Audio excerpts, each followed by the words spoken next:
push the debt higher, with the Office for National Statistics saying by the end of last month the UK's debt was more than the value of all the finished goods and services produced in the UK in a year, and that hasn't happened since the 1960s. Well, our business editor Simon Jack is here.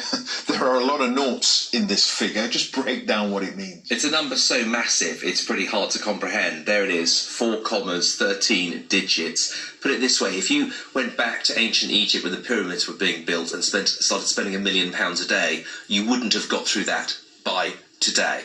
But to put it in context, as anyone who's got debt knows, what matters is how big is the debt compared to what you earn.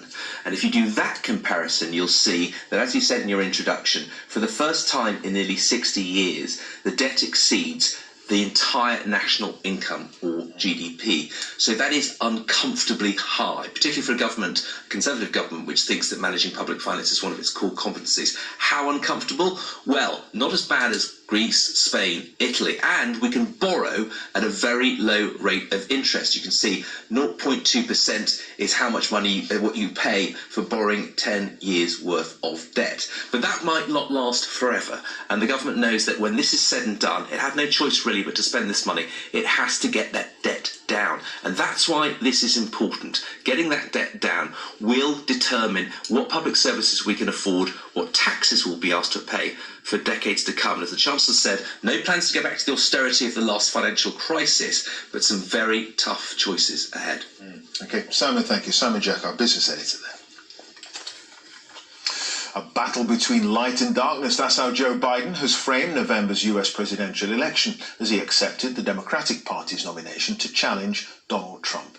Mr. Biden called for unity and optimism and accused Mr. Trump of cloaking the United States in anger, fear and division. Here's our North America editor, John Sopel. Oh, say can you... The Democrats have managed to make a COVID convention work, helped by a roster of big names, the chicks on hand to sing the national anthem.